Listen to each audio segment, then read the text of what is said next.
Bismillahirrahmanirrahim. Assalamualaikum warahmatullahi wabarakatuh. Alhamdulillahilladzi arsala rasulahu bil huda wa dinil haqq liyudhhirahu ala dini kulli wa kafa billahi syahida. Qala Allah ta'ala fil Qur'anil Karim wa wasdaqul qa'ilin. A'udzu billahi minasyaitonir rajim. Bismillahirrahmanirrahim. Dzalikal kitabu la raiba fihi hudal lil muttaqin. Al-ayah. Qala Rasulullah sallallahu alaihi wasallam fi hadisihi taraktu fikum amrayni in tadillu ma tudillu ma tamassaktum bihima kitaballahi wa sunnatur rasulih. Al-hadis. Yang insyaallah dirahmati oleh Allah, yang saya hormati pada dosen Ibu Elna Nelis MPD selaku pengampu mata kuliah telah kurikulum PAI. Puji syukur alhamdulillah senantiasa kita panjatkan kepada Allah Rabb semesta alam yang telah memberikan nikmat serta tolong dan kurnianya kepada kita sehingga kita masih diberikan kekuatan, kesehatan baik jasmani maupun rohani. Sehingga syukur alhamdulillah pada kesempatan ini kita masih melakukan kegiatan belajar kendati pun dalam kondisi pandemi dengan metode belajar dalam jaringan atau daring. Baiklah, pada kesempatan ini saya akan menjelaskan terkait dengan Al-Quran dan hadis sebagai pedoman hidup.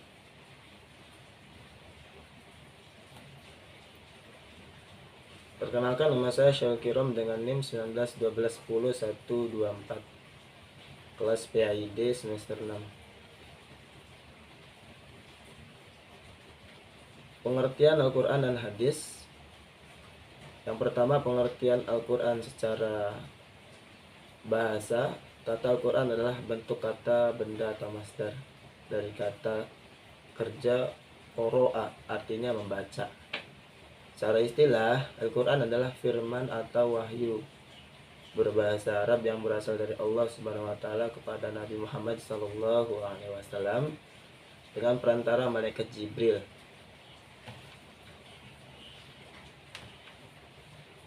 Dan ditulis pada mushaf yang kemudian disampaikan secara mutawatir. Membaca dan pelajarinya merupakan ibadah yang diawali dengan surat Al-Fatihah dan diakhiri dengan surat An-Nas.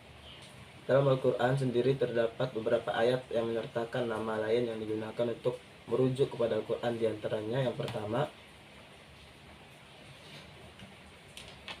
Al-Kitab, Al-Furqan, pembeda benar atau salah,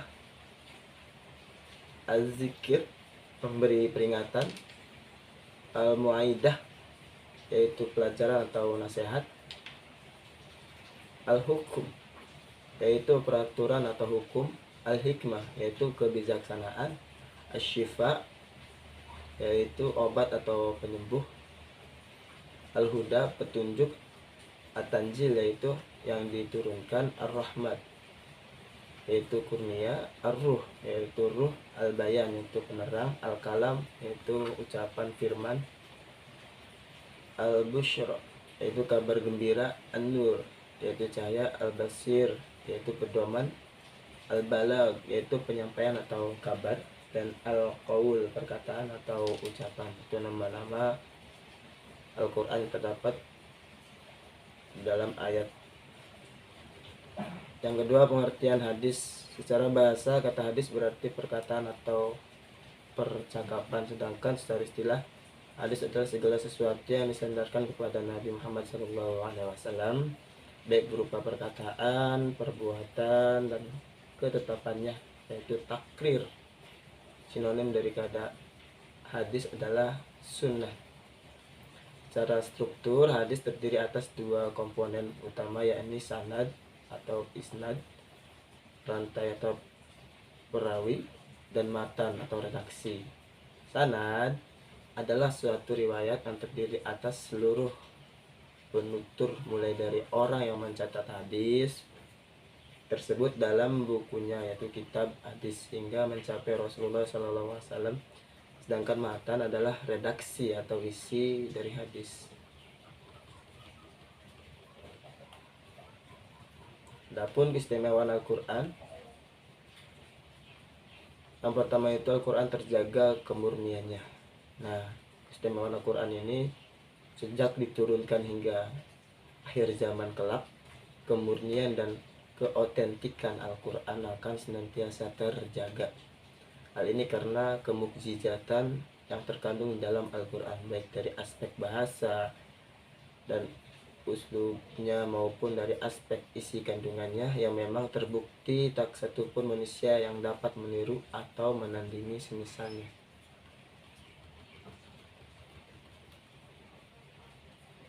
Dua wasiat Rasulullah SAW. Nabi Muhammad SAW bersabda, "Taraktu fikum amrayni lang tadillu ma tamassaktum bihima kitaballahi wa sunnatur rasulih."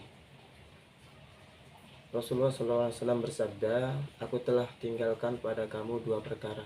Kamu tidak akan sesat selama berpegang kepada keduanya, yaitu kitab Allah, yaitu Al-Quran, dan sunnah Rasulnya, yaitu hadis." Hadis riwayat Al-Malik, Al-Hakim, Al-Baihaqi, Ibnu Nasir, sahih. Selanjutnya yaitu terkait tentang fungsi Al-Quran dan hadis. Fungsi Al-Quran diturunkan, sesuatu yang diciptakan oleh Allah SWT pasti ada manfaatnya dan gunanya, terutama Al-Quran. Fungsi Al-Quran sebagai petunjuk bagi manusia.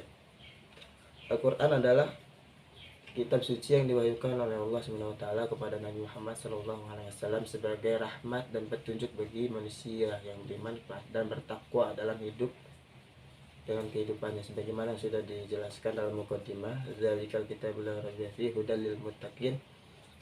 Tidak ada keraguan dalam Al-Quran, itu untuk petunjuk bagi orang yang beriman dan yang bertakwa. Dan juga terdapat sebagaimana dalam surat Al-A'raf ayat 52, "Sesungguhnya kami telah mendatangkan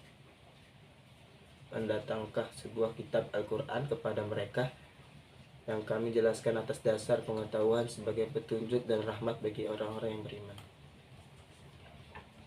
Adapun fungsi hadis, yang pertama sebagai penjelas dari Al-Quran yang bersifat umum, contohnya secara salat, cara salat, puasa, haji, dan lainnya.